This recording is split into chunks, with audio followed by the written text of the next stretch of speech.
This is the Amp Hour Podcast, recorded June 3rd, 2012. Episode 98, Proemial, Passive, Poiesis.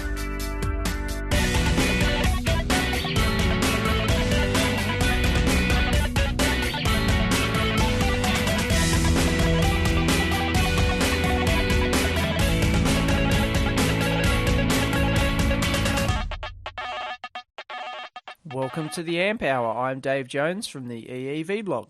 And I'm Chris Gamble of Chris Gamble's Analog Life. Hey, Chris. What's happening? Hey, Dave. Oh, what is new?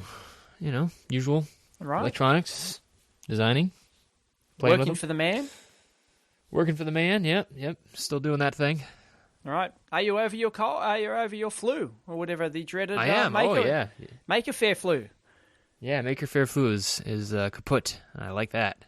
Excellent. So, well done.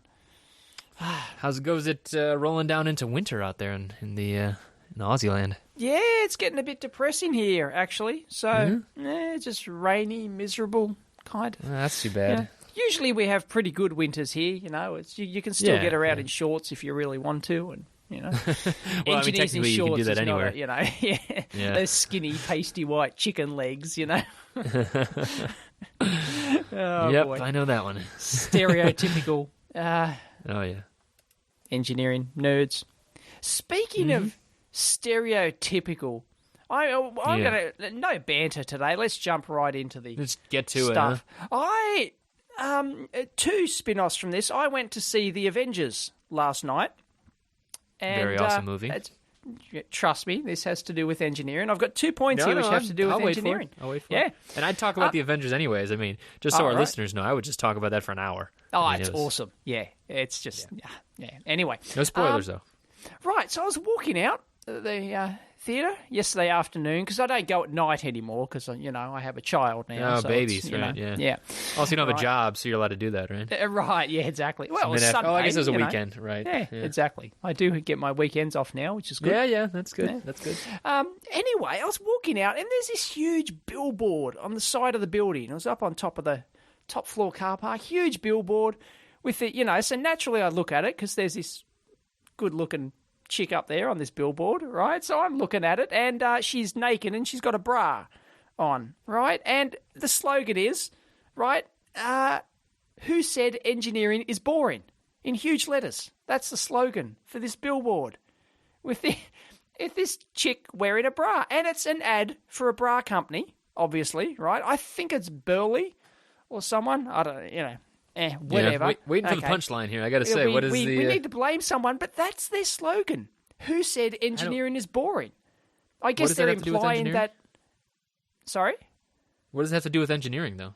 Well, I presume they think, you know, an engineer engineered this bra. It's perfect. It's, you know, it works and supports perfectly and all that sort of stuff. And, you know, I don't know. I don't get it. It's just, it's dumb. It bugged you, huh? It just bugged me, and it bugged somebody else too, and he put it on his blog, Nick Faulkner, because I was trying to search for information on it, and apparently he's from Melbourne, and he saw the same ad down in Melbourne, on a billboard down in Melbourne back in April, I think it was, so it's been around for a while, and I was actually driving out, so I didn't actually was able to get a tweet photo of it or anything, but if I can, I'll get it. I just think it's just really annoying. Why? Why bring in engineering into it? And why imply engineering's boring? Ticks me off. And throw in the sexism at the same time. That's not where I was expecting you to go with that, but okay. Yeah, I agree. Where were you expecting me to go? I thought you were going to talk about, like, it was like sexist or something, and you're more worried about the boring and... Well, that's what I'm saying. It's both. You know, it's okay. They're implying engineering's boring, huh? So they're insulting us there, and you know, and the only way to make engineering not boring is to have a chick in a bra, right? I mean, it's just ridiculous. Yeah, it's insulting and sexist all in one. Anyway, I guess their target market's not engineers, that's just right? some bad advertising. Yeah, I know. Yeah. I don't know. Some bloody dickhead marketing company is obviously thinks that's a good idea. Because the general public think engineering's boring, right? Yeah, makes you wonder what it does to change the viewpoint of engineers. If you, I don't know what that would do. I don't know. We don't have too many non-engineers listening to this show. Sorry, so I guess we can't really get any opinion on that. But but we can, and especially if you're a female engineer. What do you think of something like that? Jeez, you know.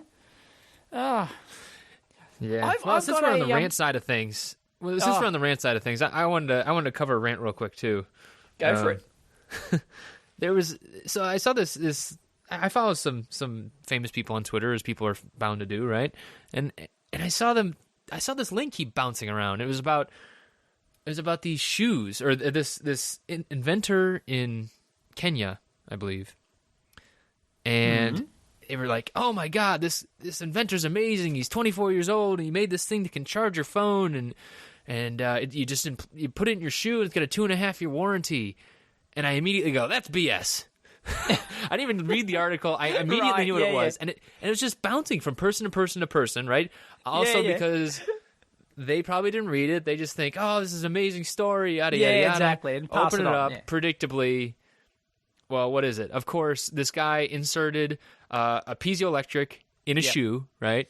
He wired it to a boost converter. He said, "Oh, we have voltage now." And he said, "I can charge a phone with this," right? He runs a wire up to your pocket. And then it just starts bouncing around the internet. And that's just how it goes, right? I mean, that's just the internet. I mean, take it or leave it, right? I mean, of course. But it's infuriating, right? Because people know that just because you have voltage doesn't mean you have energy or power in the case of when you're actually charging something. Exactly. And it's, man, you know how long it would take you to charge a cell phone from a piezoelectric in your shoe? You're walking all day. It's unbelievable. And it's just like charging it from a Wi-Fi signal. I did the math in one of my blogs to show how impractical it is. It'll take 26 years or something to charge the battery. It's like ridiculous. Yeah. Oh boy, whole bunch of frustrating stuff. I know. This is why we have to have guests on every once in a while just to cheer us back up. Yeah, I think so. So, yeah, hopefully we'll have guests on. Hopefully. And the other part of the Avengers thing I wanted to talk about is there was this one scene in it. Probably 2/3 of the way through. I can't remember precisely where and in what context the scene was. But yeah. Yeah, you've seen it? Oh, I've seen it. Oh, yeah. It's you've seen this scene where they pan over this multimeter? It's where Mark Ruffalo is playing with... because actually Hillary Lustig from LaCroix, she actually pointed it out because there's actually a LaCroix piece of equipment in there. Oh, and you said, right. You were wondering about the DMM, though, right? I was wondering about the multimeter because it just appeared on the right side. You watch it in the cinema, it's on huge, and there's this huge multimeter there. And my eyes gravitate towards the big multimeter. I don't care what else is going on, Right. And it looked like it was a one hung low manual range multimeter. Yeah, it was reasonably. It seemed like it was on there for a long time, but. It doesn't matter, man. To the general public, I know. Confusing electronics gear is confusing, right? I mean, like I remember just the out of place. It was so low tech. It was a manual range one hung low multimeter within, we're surrounded by all this high tech Iron Man type technology we've talked about before. Yeah. It was just... Yeah, well, I don't know if we talked about that on here before. I think I was talking to Twitter to some people about it. But just there's just always that kind of stuff. And I remember someone said that there's a logic analyzer that was used as some other ridiculous purpose. It was used as like an ECG machine or something like that. And, because I can't necessarily fault people in, the movie industry for not going out and doing that because they've got a lot of their stuff to do, right? But... when you're using an oscilloscope as this is for fluffalizer, it's like, oh, well. Exactly. Come on, people. But you would think, these movies are so huge budget. They have a person to scratch your ass, They've got a person to do everything, right? You would think that in something like one of these, especially like the Iron Man movie, which is really revered as having high-tech engineering in it, it's... And I'm sure they have consultants for all that high-tech, There's We stuff are like available. all the touch screens and if everything people else. know, you and I are available for consulting. Well, we are. On that. We will consult on the next movie. Just have There you go. somebody on site. If you're going to put engineering shit in a movie, then have an engineer on site which at least matches it up as an appropriate piece of device. Right. You know? Yeah.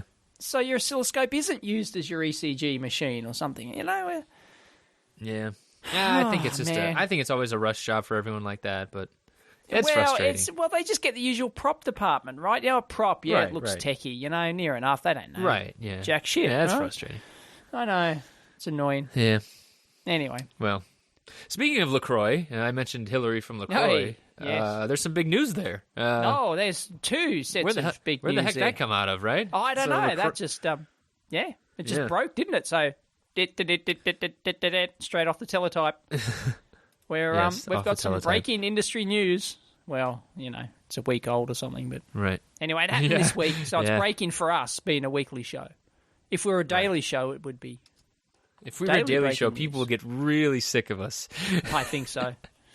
Yeah. Anyway, LaCroix are being bought out by somebody. Okay, probably not surprising in itself that they're going to get Right. bought out by somebody, right? It happens all the time in this industry. But who are they being bought by, Chris? Tell us. Teledyne. Teledyne?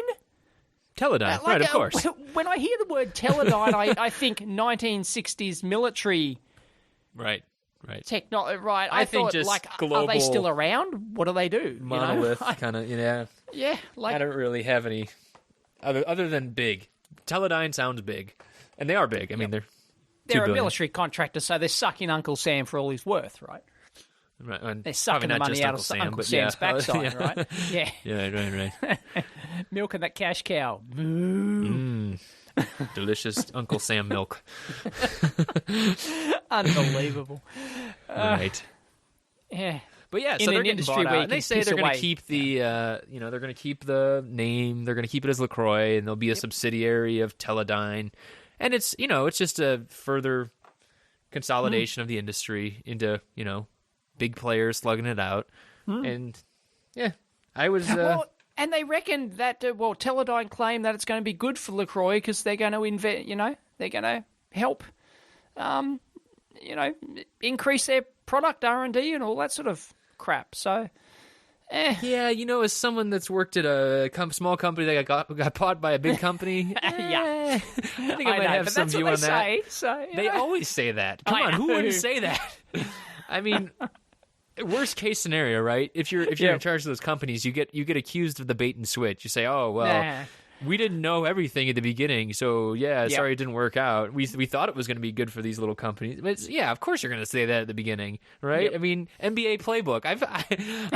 We all know about the NBA playbook, right? I mean, like, That's right. you don't have to tell the truth at the beginning. You just have to say good words at the beginning. In fact, if you tell the truth, you're doing it wrong. Yeah, That's how business works, right? Kind of. And I mean, to be honest, right? I mean, this sounds terrible, but the number one goal of a merger from the employee side is to keep everyone calm, right? Because as soon as a company gets bought, the first thing is, I'm gonna lose my job. And I know that because Yeah. I did that. I was Right. that. And it's best case scenario. I think mergers and acquisitions, or M&A, as people call this crap. M&A. M&A, no, really, they call that M&A. I haven't heard that M&A. term before. Oh, yeah. That's Yeah, what, right. I mean, there's like whole divisions devoted to that kind of stuff at like investment banks. And the best case scenario, it's just people playing with numbers, right? They don't see it as, they end up slapping words on it like synergy and divestiture. No, that's a bad word actually. No, it but, is. they slap the words on it, and it's not always. Usually, it's just numbers on a page, right? We know that we can make more money like this, and yada yada yada. But it sucks. I mean, you see more. I mean, like LaCroix is another one. Started, small companies. Like none of these test and measurement companies started out huge. They started out by engineers and scientists, and then they get bought out, and it's just kind of the reality of our day, and it kind of sucks. But what are we going to do about it? Exactly. Well, don't LaCroix own Harmeg as well? Do they? I think I didn't so. know that. Am I getting that wrong from memory? I don't know. It's I early thought in they the might have morning just here. rebadged Hammock, but maybe No, not. Maybe I'm they wrong. bought Hummick. Oh. So, those Right, and that's a cute good brand, little too. I Hummick, mean- what happens to them, Yeah. Oh, I mean, boy. yeah, best case scenario, nothing really happens, that all the money just kind of goes up the chain to Teledyne, right? It's And never the best case scenario, though, is it? Never works. I don't know. I've only seen it a couple times myself, so yeah, I don't know. I personally, what I think happens is, they keep doing their thing, and they slow down because they're part of a bigger company, and then tiny companies come in and they knock them off their pedestal, right? I mean, like Ossium, right? Like the iPad scope company. People say, oh, it's just an iPad scope. No one's ever going to buy that, right? But they just released a logic analyzer, right? And they're increasing their product offering, and they're starting from the bottom, right? Just like every Asian manufacturer does too. They start at the bottom and then they work their way up the value chain, just like they do in the auto industry too. That's just how it always works, right? And every single time, there's people at these big Teledynes and Agilents and Danaher's, I don't know, and they all say. Right, and they all say, oh, well, we can't worry about that right now. And it's true, they can't. But eventually, they have to start worrying about it. And if they don't start worrying about it in time, then eventually the Ossiums become the Agilents, and then the Agilents shut down or downsize, and then the Ossiums get bought by someone else. And the green grass grows all around, and the green grass grows all around. And we all hold hands and dance and sing songs. Yeah, I mean, that's... Here's a quote from Teledyne. This...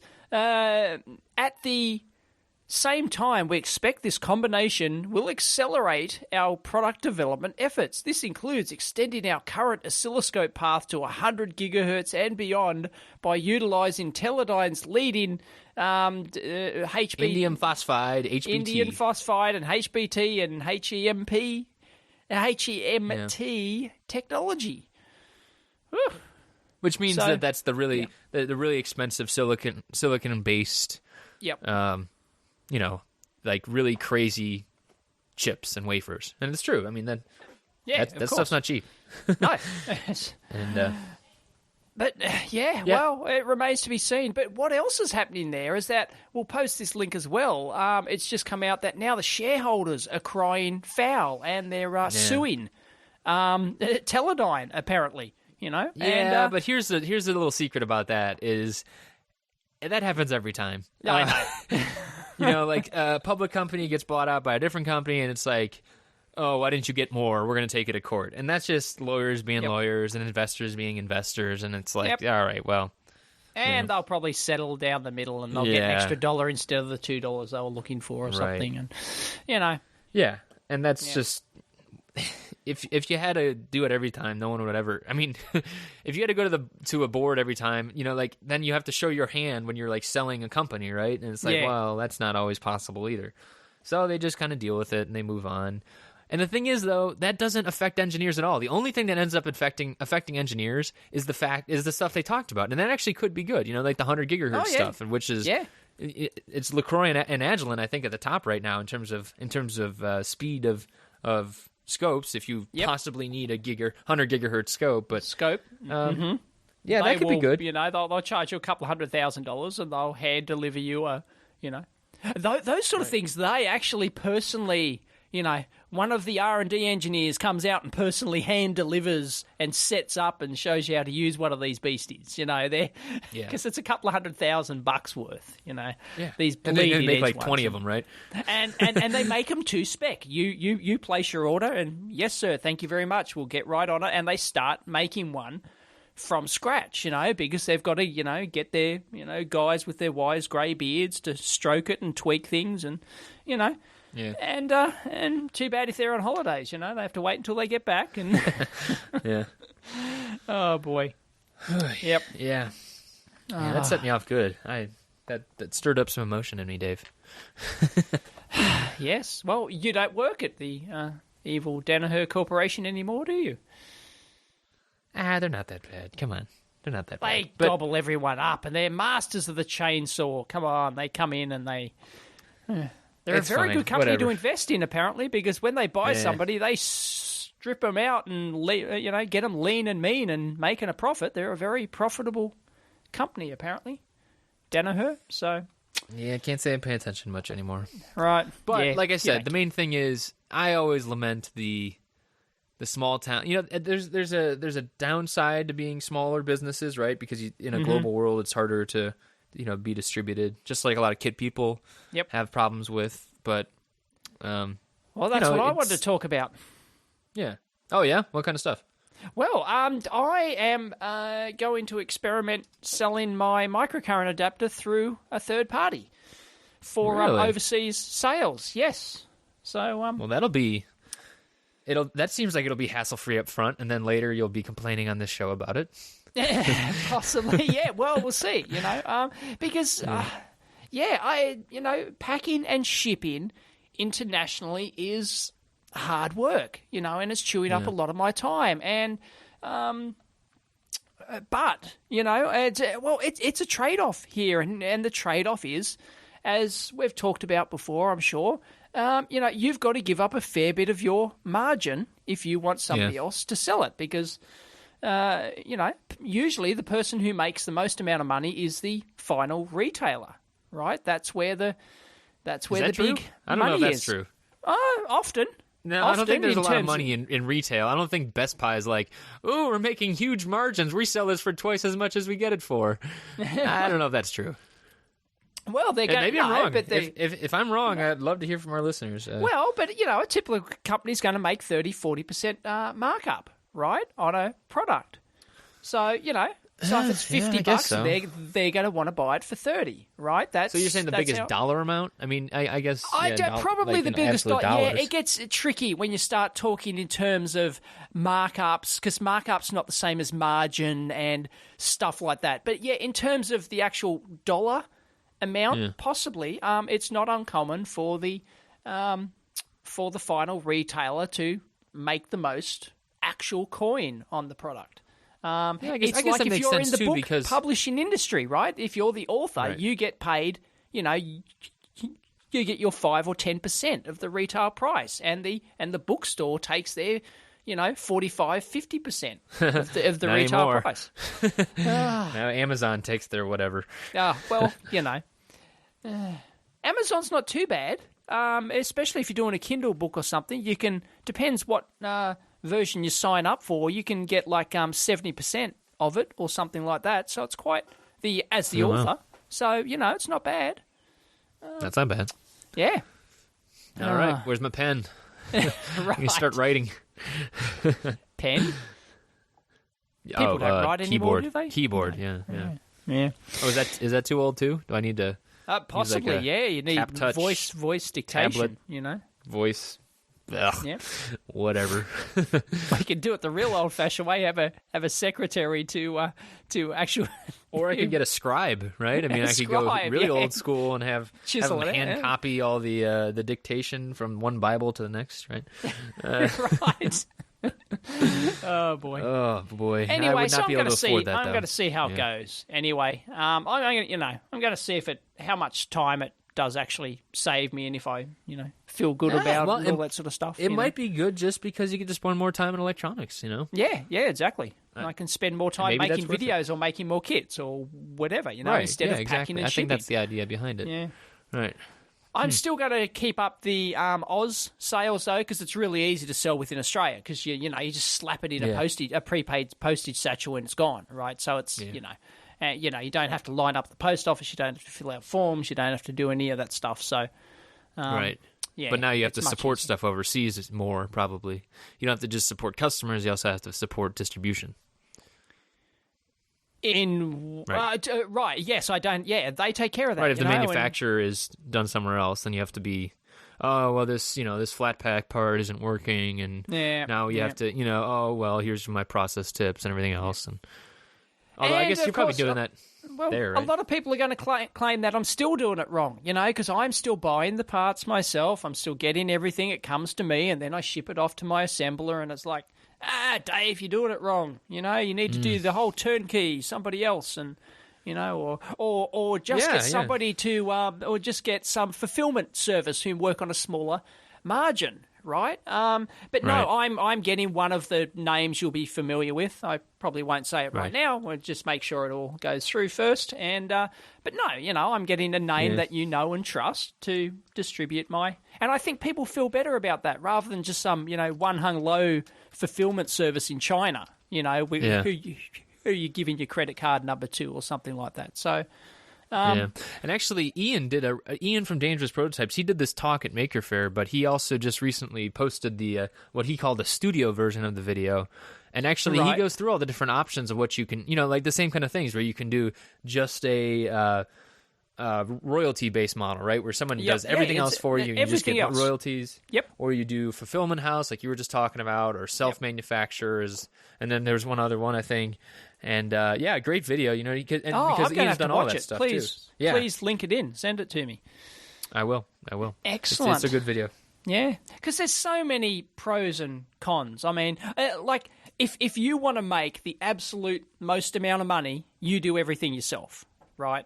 That right, is, and not much else. You don't really sleep. You don't really Yeah, talk to exactly, your that's family. right. You don't But really sell it yourself. work on But electronics. and you will make the most profit margin, right? You'll make the most dollars per kit or dollars per Right. product or something like that. So, yeah.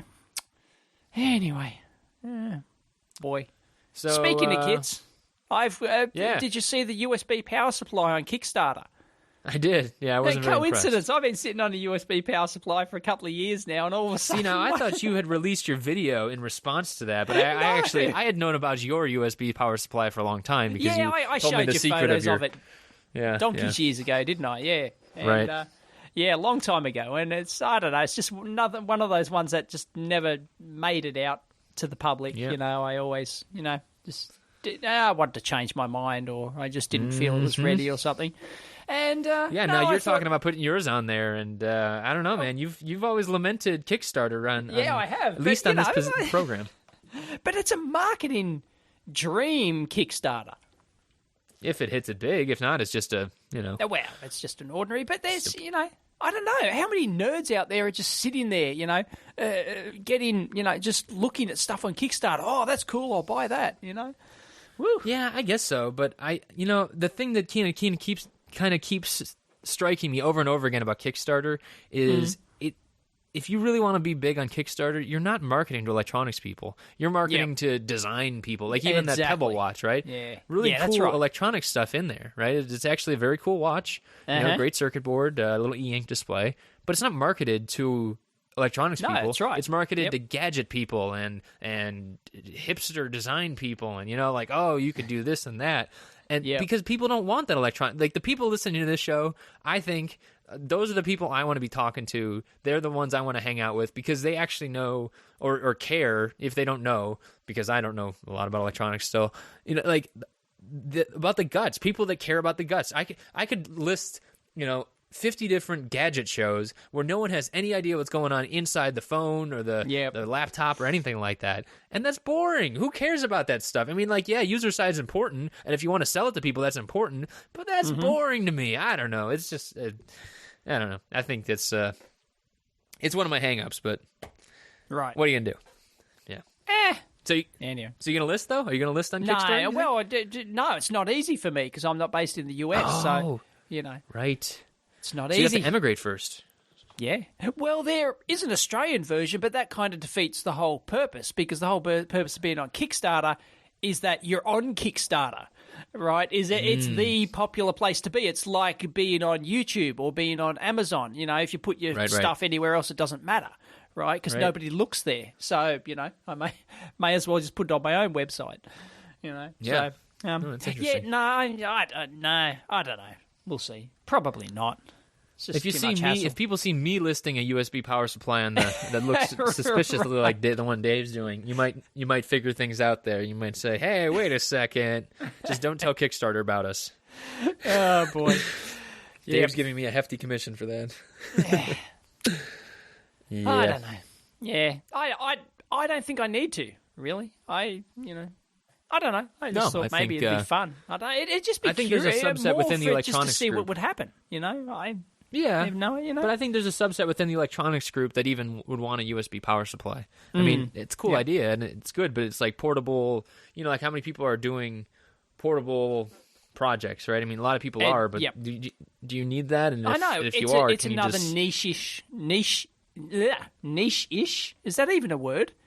It is now. Excellent kind of product. You know, it's right. It's not. You know, it's not a Pebble watch. It's not a, or it's not just a general purpose power supply. You know, that sort of everyone needs. It's sort of right. And anyway, I think that there's actually another thing on our list here about the yo-yo. I think it's pronounced IO, which is the is that how you pronounce it? I believe it's yo-yo. Yeah, yo-yo. That's actually coming out with a second generation of boards from the guy that invented it. I didn't even know there was a first generation, but okay. You didn't hear about the first generation? No, I don't think so. Well, it was one of those things. It was actually okay. So there was two things. There's the Android ADK, which is like an Arduino kind of tied to an Android, and then you can get at the USB side of things. And I think the yo-yo was the kind of third party version of that, because this guy just I don't know how to say his name. Yutai, maybe? Ben Svi? Oh, sorry. Yeah, good luck on that one. I see it. It's one of these just generic. It's a generic I/O interface board. It's got a row of 0.1 inch headers, and it plugs into your Android phone, right? And it right converts your app into I/O, so it allows your app to talk to I/O, right? That's basically it. That's right. Yep. Yeah. And this was all before the Android development kit, which is like an Android-based one from the Android group. Well, has that killed everything? Because that's the standard. Why wouldn't you use the Android development kit?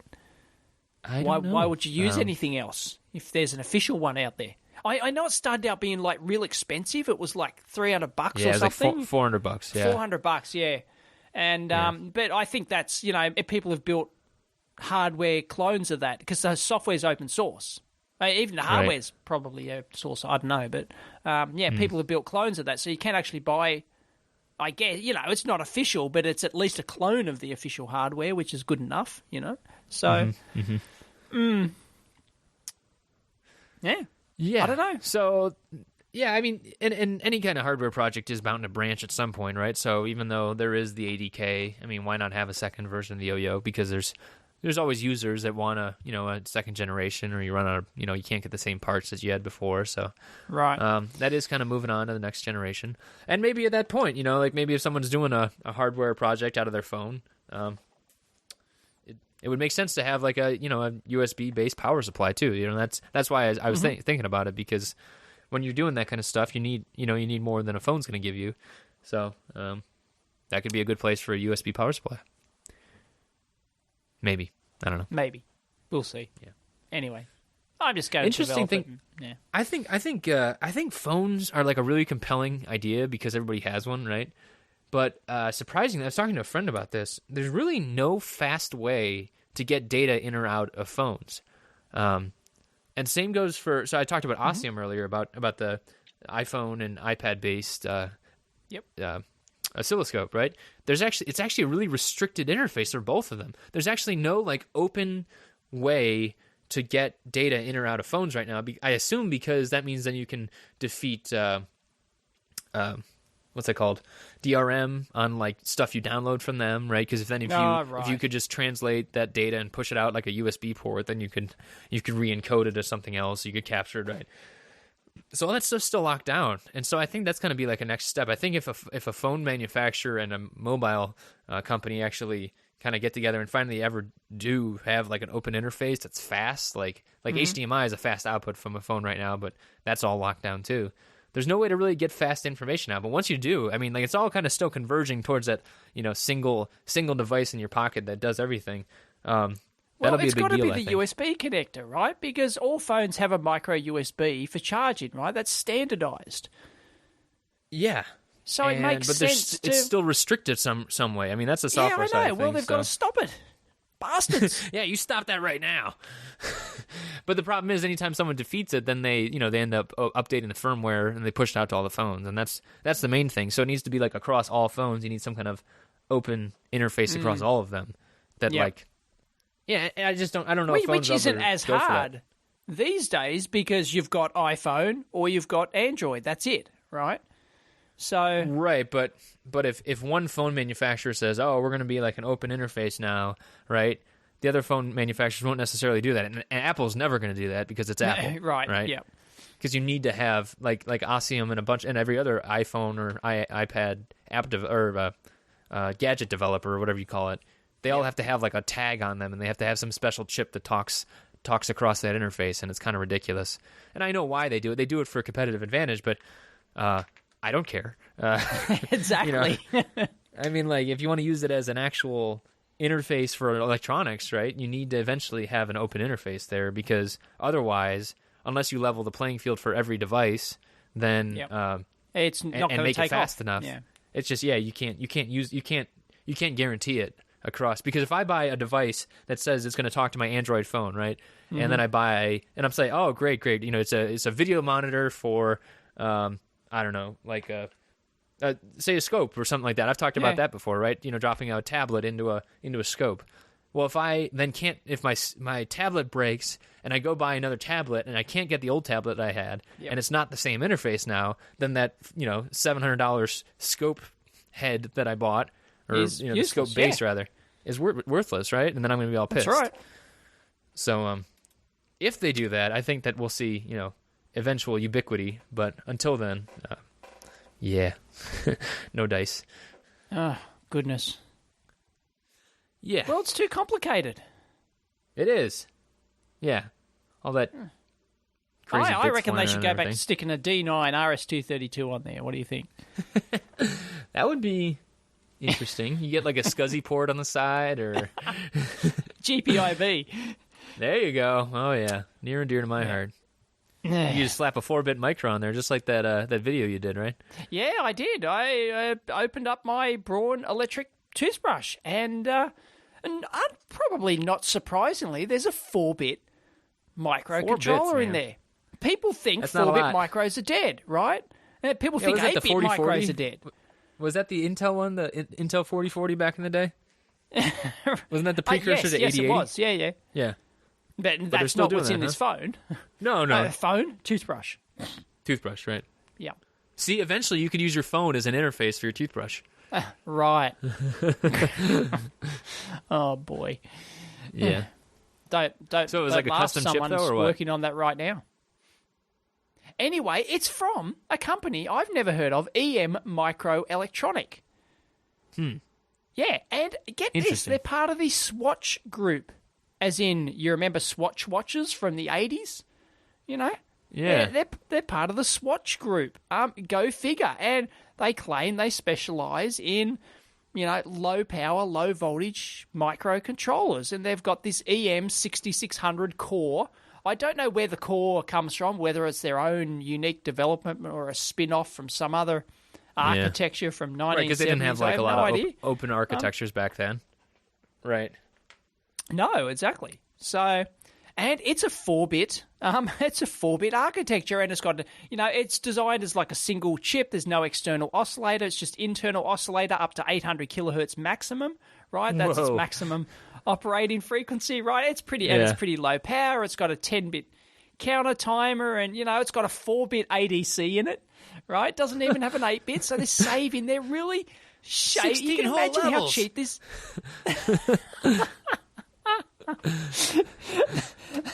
Have I told you about that? It reminds me of that New Zealand joke. Have I told you this New Zealand joke on here before? Sorry to all my New Zealand listeners. Does it involve sheep? No, it doesn't actually. Okay, good. I was on holiday in New Zealand, and we were watching TV, and we saw this ad come on, TV commercial, for a local shopping centre in the local town we were staying at, and there was this guy, this actor, going up this. He was actually standing on this escalator as he was going up. Right up. Mm-hmm. Do they call them escalators in the US? Escalators. Okay. Unless they're broken, and then they are called stairs. The stairs, right? So he's going up this escalator, and he says, come and visit such and such centre. It's got 2 levels, up and down. I So I You just lost it, pissed huh? myself for about 2 hours. I just lost it. And it was like, this was so innovative for this small town, was to have a shopping centre that had 2 levels, up So and this down. wasn't like tongue in cheek, huh? It was actually like a No, I think they real were thing, huh? serious, right? Oh, This was my. a real marketing. Come and visit us. We've got 2 levels, Like, this is how big this shopping centre is. Mom, we gotta go there. Oh man, that's great. I'm sorry to all my New Zealand, but it was the funniest thing I've ever heard. It really was. Oh, that's pretty so good. to this day, my wife and I always joke, it's got 2 levels, up and down. Every time Yep. something's got 2 levels, Yep. Yeah. Anyway, You walk by someone in it was Australia, funnier and when you're there. they're like, oh, there must be a bunch of Kiwis over there, huh? Right. Anyway, this thing has a 4-bit ADC in it, right? And and it's got a battery level gauge as well, and so you can tell they've really optimized. It doesn't use a single transistor more than what it needs to, I'm sure, right? And it's got a mask ROM, no flash ROM business, right? Piss that off, right? That's complex and expensive to make a die with flash ROM, heaven forbid. Yep. And so it's a mask ROM thing, and these things are designed for things Throwing like these away. electric toothbrushes. Yeah, throwing away. You manufacture, you buy, you order, 10 million of these chips, please, sir, and they manufacture them and they mask the ROM for I'd you. love to see the pricing on these. I would just love to see. I it. know. It'd be, What was Geez, the if you package think type one of when you those saw it? bare die pick chips. Huh? How much was what was the package type that you were looking at? The package was a 14-pin TSOP. It was just a standard TSOP package, so it wasn't bare die or anything. They were mounting this thing Not on like the a board. huge. It and, wasn't dip or anything like that either. Nothing crazy. No, right? no, I mean, it was a at least TSOP. modern packaging. Yeah, exactly. 14-pin. It comes in a 8-pin SO. It does come in an 8-pin dip as well. It comes in a 14-pin SO and a 14-pin TSOP. So there you go. Huh. And I bet you can get it in raw wafer as well. You can get it in, where you do the glop of bare goop on die, top of it, right? Just die form. Yeah. Yep. So you can get it as a wafer, a sawn wafer on a frame, or a waffle pack. Oh, I'll have a waffle pack of chips, thanks. It sounds like you're ordering fries at the local whammy burger. I'll have a waffle pack. It would be really intriguing to design with it. I mean, because a lot of people still design with 8 bits. I mean, you always see like Jack Ansel's. He does like a survey every year too about 32s versus 8 bits and any kind of any kind of consumer electronics stuff. It very likely could still have an 8-bit. I know that there's 8 bits even in auto electronics still doing smaller tasks. Of course there is. Yeah, what I hate? Because you don't need it. What's that? Of course. You know what I hate? Are these newfangled fanboys of 32-bit ARMs, right? Oh, what are you using the 8-bit pick for? You idiot. Put in a 32-bit ARM. It's the same price. You're a dickhead. Shut up. Sick of you. And they're really annoying. And they every time. Right. I Right, post and one they're of my probably telling you to videos program with in an C++ 8-bit too, right? I mean, yeah, exactly. Yeah, you must use C++ and object-oriented crap. And freaking hell! right, Give me a break. right. You need to sit those people down in a room with a assembly language and a task that the room closes in on them if they don't do it right. Got it. Oh boy.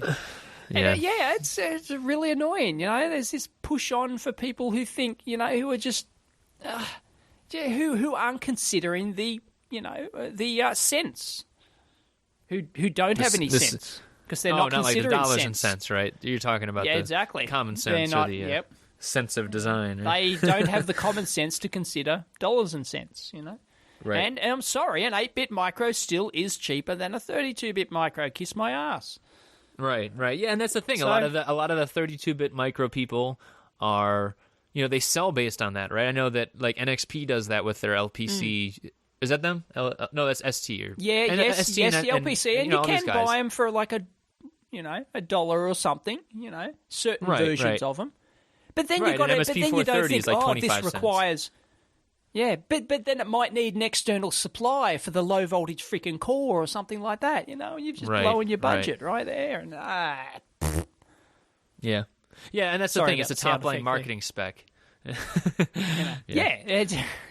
Exactly. But and there is some truth to what they're saying sometimes. But in the end, no, an 8-bit is still going to be cheaper than a 32-bit.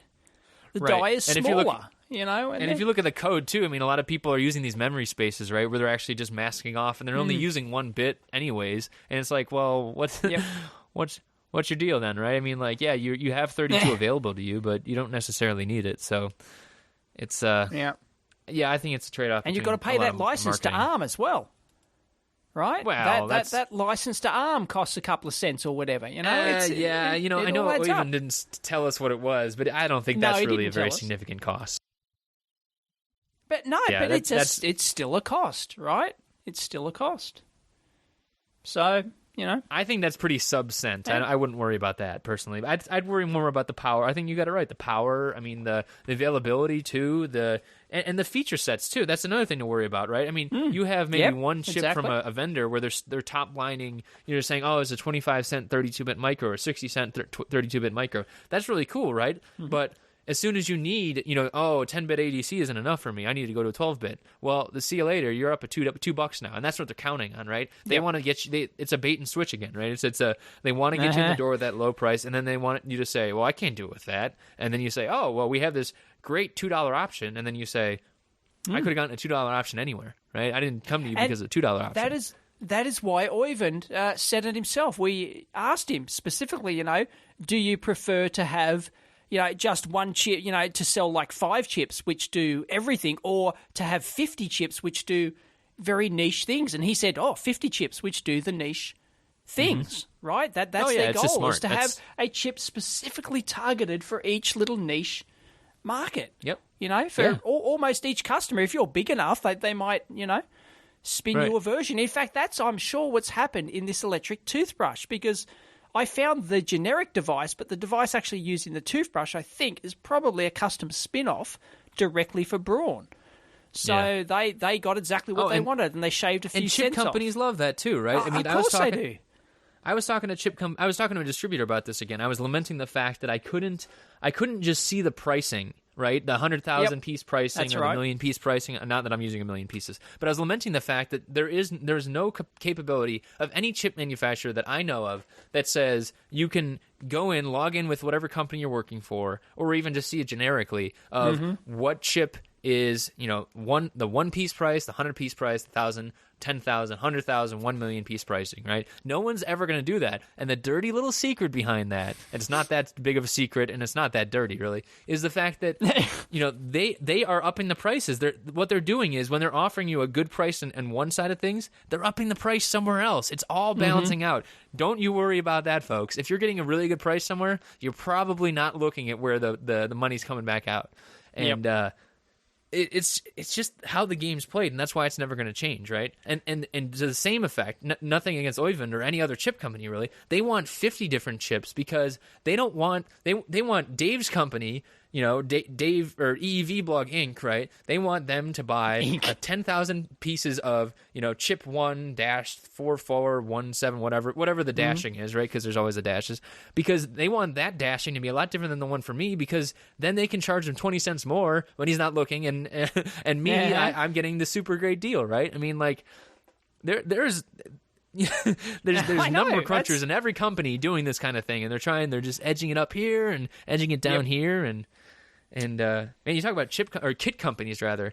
The downside of having a kit company is that you don't have a purchasing department. Purchasing departments, they fight those battles for you, and they go to vendors and they say, this is BS. You can't sell us this chip for this much, or they say, oh yeah, okay, we'll pay this much, right? I mean, like that's the benefit of a purchasing department. So if you got them, go give them a hug. Oh boy, hug your purchasing manager today. That's right, yeah. One of my best friends is a purchasing guy, and he hates engineers. Yeah, I know. We're a pain in the ass. And rightfully so sometimes. And, I give him crap about being a purchasing agent, but it's just part of the ecosystem, it's just ecosystem, whatever. And, what are you going to do? speaking about another ARM, yet another ARM device. Yawn. Hang on. Oh my, that boring, huh? Yeah.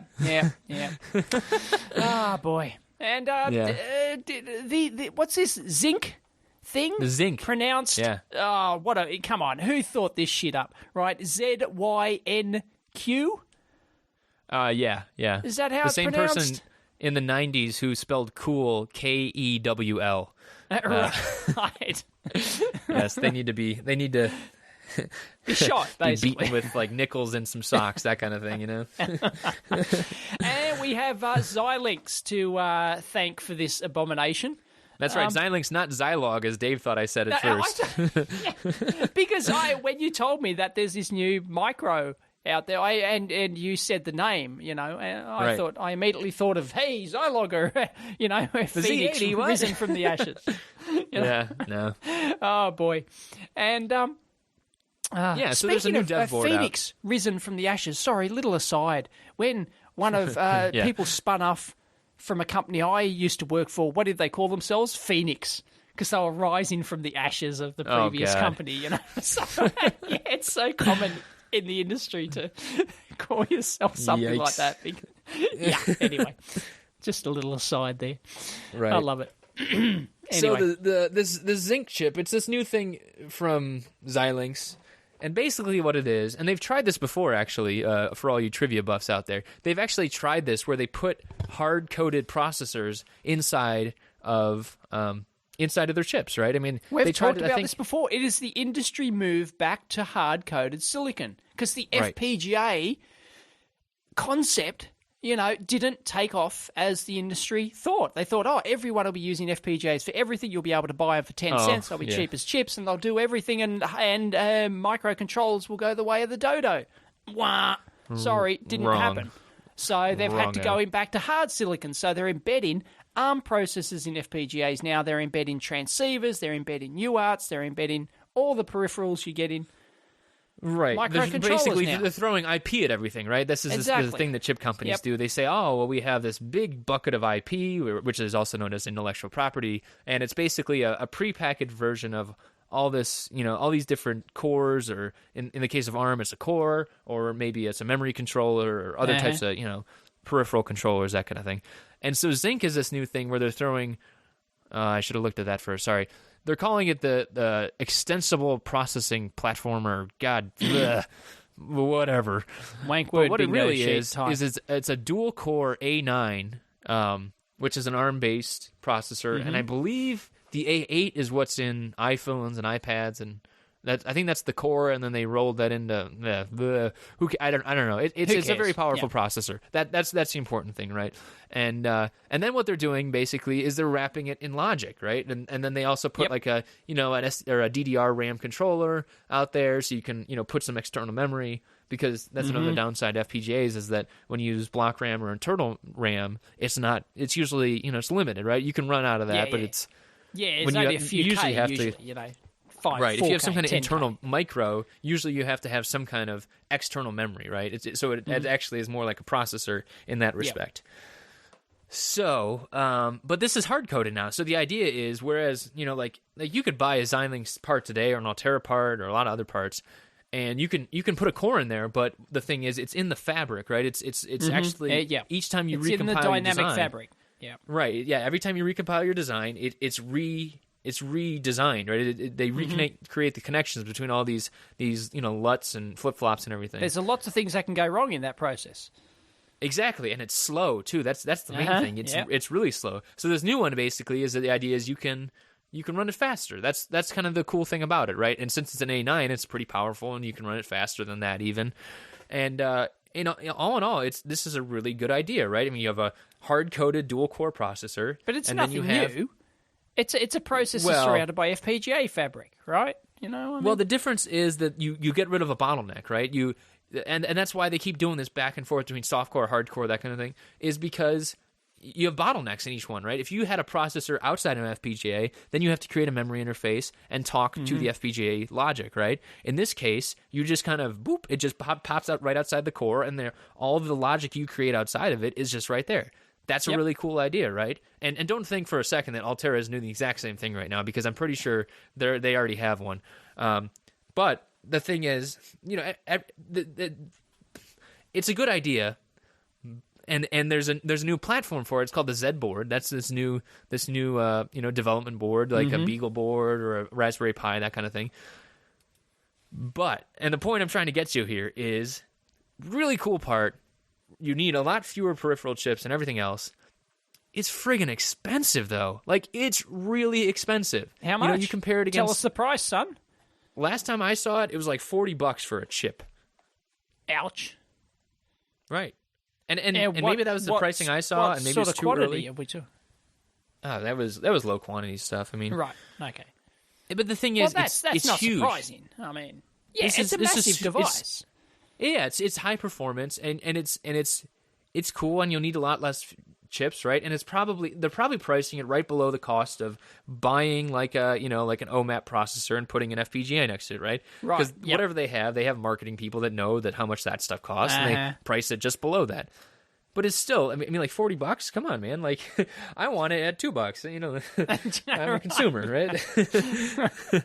Oh boy. So the thing is, it's the thing that you're locked into here is the fact that it's just so much horsepower that you're going to have to pay for it, and that's the problem. That's my gripe, and I'm sticking to it. Gosh darn, powerful chips are expensive. Who would have thought? I know. But That's I mean, it's worth checking out. If folks. people aren't, if they do have, I mean, if you do have the need for it, it's a cool looking thing. I mean, it's all 28 nanometer logic. That niche need. You've got to have that need where you need to wrap some custom logic around an ARM processor. Oh yeah. And it's a. Oh yeah. If I had my way, I would never do stuff with processors. Come on, who wants to iterate on something when you have custom logic for it? That's cool. Like No, it's great. No, give me a tested and proven microcontroller any day of the week. Yeah, but then you have to write untested and unproven software for it, right?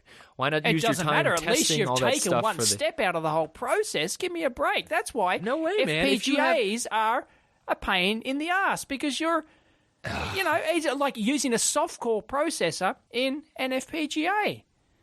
No way, man. Give me a proven...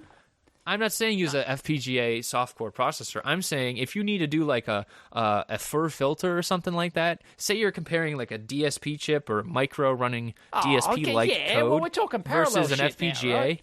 Right, exactly. I think the parallel stuff's the coolest stuff. I mean, that's... Well, of course it is. That's the use for FPGAs and things like that. But if you just want to, control something, you use a proven microcontroller with all the proven peripherals around. Yeah. If you don't roll your own in a freaking FPGA and then...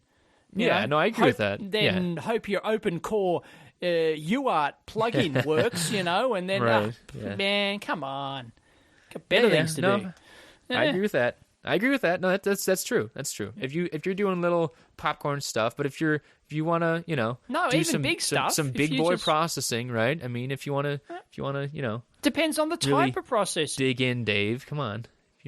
No, it depends on the type. Professional level stuff, Professional level stuff can be more suited to microcontrollers than FPGAs. Whatever. It depends on what you're doing. Of course it does. Right. Come on.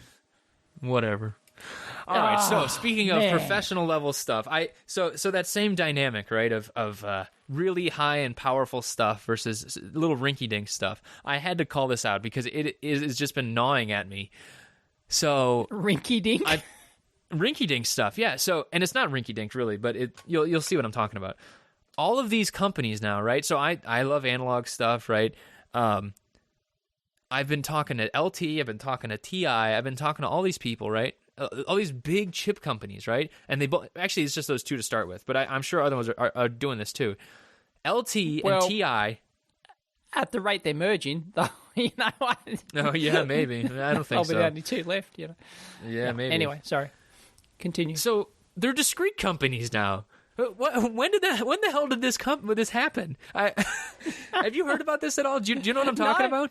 No. Oh my God! So Yeah, so LT, Linear Technology, they make tons of analog parts, right? They do RF stuff. They make do awesome op-amps. analog parts, real expensive analog parts. Really right? expensive. They do tons of like really specialized. If you see like any kind of a lot of like renewable energy stuff, they got into that. Like like boost converters, really like cool stuff. I mean, like really high margin stuff for them. I really like them a lot.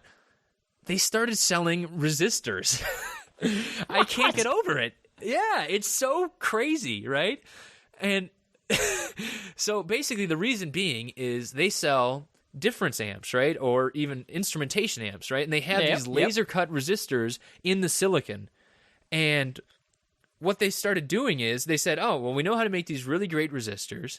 And I'm going to count this as chip of the week this week because there's a bunch of different chips in here that I'm talking about.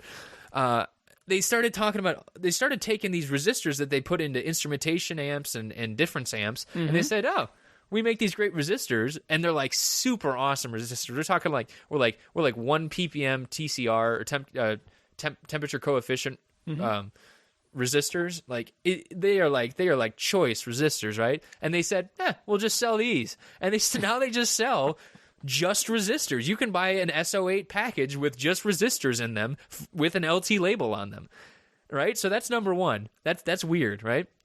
You've got to provide a link to this. You haven't given me a link to this. I'll link all this stuff. It's called the linked in LT5400. these ideal diodes that they're doing. Oh, I'll get there. Don't ruin it. Don't ruin it. Okay, so then I go to a TI seminar, right? I go to a TI seminar, right? And they start talking about, oh, well, TI's got this great packaging technology, and they've got all these and so TI is really big on power too, right? And so they have all of these switching regulators, buck converters, boost converters, flyback converters, all this stuff where you have integrated FETs, right? And not only integrated FETs, they are nice FETs, right? They're not necessarily huge power FETs, but you know, they're really well done, right? And so what they said is oh, let's start selling these FETs back to back, right? And so they have this fancy new package now. And did I not link it in? Oh crap! I don't know if I linked that in. No, I did. Okay, the links are all the way to the right for you there, Dave. And they call these power blocks, right? I'm looking at the quad matched resistor network now. Yeah, that's the LT thing. Matching, 0.2 ppm. Oh yeah. and believe me, you should your nose should be bleeding right now because that is where the money will be flowing out of if you use these things. I was going to say, how much does it cost? Oh, you don't even want to know. I was shocked. But $10. Less than that, but it's still a lot. I was talking to them, and apparently, they're just ramping this up now. But it's crazy, right? And so TI is selling FETs. They're calling them power block FETs, right? And so they're these they're just the FETs from buck converters, right? And so now you can buy these really fancy packaging because TI's got some really fancy packaging, right? You can just buy FETs from Texas Instruments, right? And then I saw another thing, right? Now LT, and this is a little bit less so, but LT just announced a thing the other day about an ideal diode. Now, it's not actually a diode. They're not just selling you a diode, although I'm sure they would if it was profitable enough. What they're doing is they're trying to say, oh, why actually use a diode? Why not use this fancy integrated circuit, which it is. I mean, it's actually got like monitoring and feedback and everything, and it's pretty cool. But it's acting like a diode. It's probably just a FET in there, and it switches on and off. It's just if you look at an ideal diode curve, it just shoots straight up, right? It's all the way on or all the way off. The ideal diode is an important building block. So it is in right? a lot of circuits. You need that ideal diode that has no drop, and there's a way to do it. You put the op amp inside you put a standard diode inside an op amp feedback loop, and you can take out the drop of the diode, and they're used for precision peak detectors and stuff like that. If you want an example of an application where an ideal diode is used, or in switching converters, if you're switching loss, you've got switching loss in your diode, right? So a lot of the times you'll implement what's called, this ideal diode circuit in your switcher to try and eliminate that or lower that loss that you get in your switching diode, and stuff like that. So right, and so this is a whole new chip that does this. I'm not so much surprised about this one. And this one really is. It's an integrated circuit that replicates the behavior of a diode. But wait, there's more. Okay, this one really blew my mind. All right, and we're back to TI again, right? And now we look at it, right? TI is selling an ESD diode. And that's all it is. It's an 0201 package. It's an ESD diode. I swear these protection diode. Yep. It is unbelievable. We got TI, Well, we they're got fairly LT, common and they are 'cause they're selling used on- discrete components. It's unbelievable. Well, there's a market there because, you have to protect your USB input or something. So you'll get, there's companies that make these specific, say, USB diode input protection chips, right? And they see a market. They and sniff that's a the other market thing. there. And it's the same thing as the LT with the resistors, right? They have every chip, every op amp has ESD diodes on the inputs, right? They have protection diodes. All the CMOS, like the OMAP processors, those all have ESD diodes in them. I mean, like, this stuff is all there. It's just like throwing around this IP where they say, where can we make money? Where can we make money? Where can we make money? And yeah, I mean, why not, right? But in the end result of it is... I'm sorry, I'm just picturing a whole bunch of, like a bunch of monkeys in a bobbleheads, boardroom drooling. Where can we make money? Money. Oh, brilliant. Good stuff. Oh, yeah. So that has been our our active component suppliers become passive component supplier roundup for the week. And that is your chips of the week. Oh, boy. I love it. Yeah. Well done. Thank you. The whole world seems like it's going bananas when that happens. I'm sorry. When LT's selling resistors, I just feel like a crazy person. Well, the I world's feel like I'm run taking by crazy marketing pills. monkeys, right? Right. It's run by marketing monkeys. What do we expect? Yeah. I mean, it's not a bad thing, right? I mean, like, these could all be very it's good extra products. choice, There's more chips appear on DigiKey. Brilliant, Yeah. Yeah, great. I like it. Yep. And I just hope more people end up doing the resistor thing because then we can price the resistors lower. That's what I want. So yeah, I'm there's actually very always a interested good market in those. for more precision resistors. That'd be Yeah. Yeah. All right. I think we're way out of time. We are. We are. People can So- find us. Where can they find us, Dave? Usual places? Twitter, all that social media crap. Yep. But the number one is to sign Even up for the Facebook. RSS feed or the podcast feed. Those are the number ones. Or just visit the site every day because we need the traffic. I guess so. Yeah. Fine. Some people do that. Or Some just people disregard everything we've been saying and just show up. Yeah, Some whatever it people is, we'll love be that. happy They to see visit you. every day. Is there a new one? Is there a new one? Is there a new one? Yep. All right, well, keep on Maybe we checking, should post people. other stuff on our blog on the Amp Hour page in the meantime. Should we do that? Let us know. Yeah, that is a good question. Should Let we us know. just post our episodes or should we post other things we think are of relevance? Would you like it to see it turn into a more... not turn into, but just, would you like to see us put a bit more content Or on there news if you items find throughout the something? week. Or news items or whatever. Yeah. Let us know. Or do you not give Yeah. a toss? Let us know too. But then again, if you don't give a toss, I guess you're not going to let You us probably know, won't right? post then, yeah. Yeah. Geez, what a fickle industry we're in. I don't know. Yeah. All right. See you next week. See ya.